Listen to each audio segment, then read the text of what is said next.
Atas nama Lembaga Kerapatan Adat Alam Minangkabau menyampaikan duka yang sangat dalam kepada masyarakat Pasaman Barat dan Pasaman Timur atas gempa yang terjadi pada pagi hari tadi dan beberapa tempat musibah terjadi, rumah runtuh dan sebagainya. Kita pertama sekali mendoakan semoga tidak ada korban jiwa, yang rusak segera kita perbaiki, dan konon tadi sudah dikunjung oleh Bapak Gubernur dan beserta Musbida, dan kita Lembaga Kerapatan Adat ikut berduka dan sekaligus akan ikut membantu meringankan beban dan sanak kita yang kena bencana tersebut.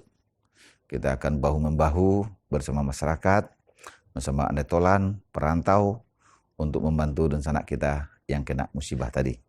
Dari itu, marilah kita jadikan musibah ini sebagai pelajaran. Innamal usri yusra wa innamal usri yusra. Bersama kesulitan Allah turunkan kemudahan. Ya, marilah kita selalu tabah menerima bencana ini. Terima kasih.